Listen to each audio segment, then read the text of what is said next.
Pemahaman individu menurut teori behavioristik. Behavioristik adalah sebuah aliran dalam pemahaman individu yang didirikan oleh John B. Watson pada tahun 1930. Pandangan dasar teori ini mengenai tingkah laku adalah bahwa tingkah laku sepenuhnya ditentukan oleh aturan-aturan, bisa diramalkan, dan bisa dikendalikan. Menurut Watson, Skinner, dan tokoh behaviorisme lainnya meyakini bahwa tingkah laku manusia merupakan hasil dari pembawaan genetis dan pengaruh lingkungan atau situasional. Behavioristik melihat kita sebagai hasil pengaruh lingkungan yang membentuk dan memanipulasi tingkah laku kita. Menurut teori ini, manusia sepenuhnya adalah makhluk kreatif yang tingkah lakunya dikontrol oleh faktor-faktor yang berasal dari luar.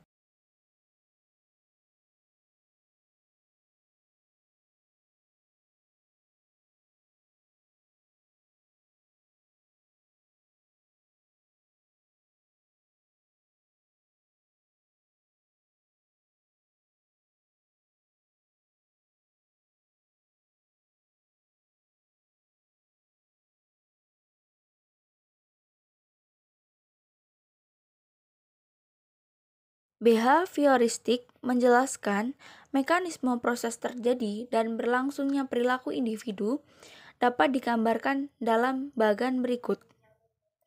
S, R, atau S, O, R, dengan keterangan S adalah stimulus atau rangsangan, R adalah respon atau perilaku atau aktivitas, dan O adalah organisme atau individu atau manusia.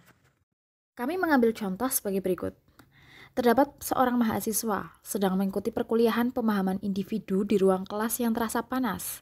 Secara spontan, mahasiswa tersebut mengipas-ngipaskan buku untuk meredam kegerahannya. Nah, di sini, ruangan kelas yang panas merupakan lingkungan ataupun world dan menjadi stimulus bagi mahasiswa tersebut. Nah, mahasiswa ini sebagai O ataupun objek. Secara spontan mengipas-ngipaskan buku merupakan respon ataupun R yang dilakukan mahasiswa. Merasakan ruang tidak terasa gerah lagi merupakan word setelah mengipas-ngipaskan buku. Nah, perilaku yang berlangsung seperti dilukiskan di atas ini biasa disebut dengan perilaku spontan. Terdapat pula contoh perilaku sadar yang kami paparkan, yang mana terdapat rumusan W, S, OW, R, dan W. Seperti contoh, ketika sedang mengikuti perkuliahan pemahaman individu di ruangan kelas yang terasa agak gelap karena waktu yang sudah sore dan ditambah dengan cuaca yang mendung, ada seorang mahasiswa yang sadar, kemudian dia berjalan ke depan dan meminta izin kepada dosen untuk menyalakan lampu neon yang ada di ruangan kelas tersebut. Sehingga di kelas terasa terang dan mahasiswa lebih nyaman dalam mengikuti perkuliahan. Ruangan kelas yang gelap ini ditambah dengan cuaca yang mendung dan sudah sore, bisa kita rumuskan dengan W, yang mana ini merupakan lingkungan. Dan mahasiswa yang sadar akan keadaan di sekelilingnya ini dirumuskan sebagai OW. Nah, meskipun di dalamnya terdapat banyak mahasiswa, mungkin dari mereka tidak menyadari terhadap keadaan di sekelilingnya. Nah, aktivitas berjalan ke depan, meminta izin ke dosen, dan menyalakan lampu merupakan respon yang dilakukan oleh mahasiswa yang sadar tersebut. Dan kita merumuskan dengan R.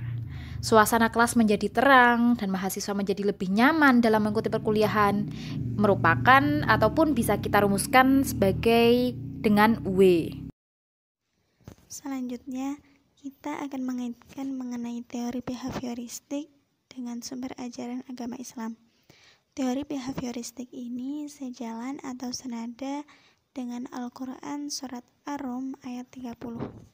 Dalam ayat tersebut menjelaskan bahwa manusia diciptakan oleh Allah Subhanahu wa Ta'ala dengan fitrahnya yang suci dan bersih.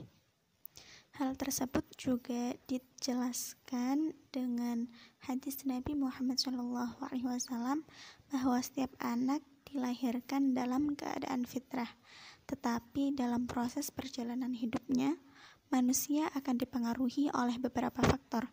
Salah satunya yang disebutkan dalam hadis yaitu faktor genetika, yang mana keluarga adalah lingkungan pertama bagi anak dalam pembentukan dan mempengaruhi dirinya.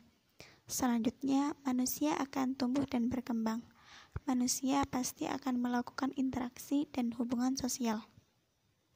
Dari interaksi dan hubungan sosial tersebut akan membentuk lingkungan sosial yang juga dapat memberikan dampak dan pengaruh pada karakter diri seseorang.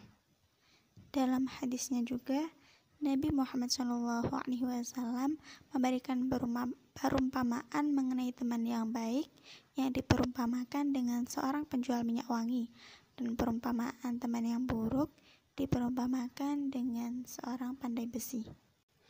Dari hadis tersebut disimpulkan bahwa pergaulan atau lingkungan dapat memberikan pengaruh pada diri seseorang, bukan maksud untuk membeda-bedakan, tetapi untuk lebih berhati-hati.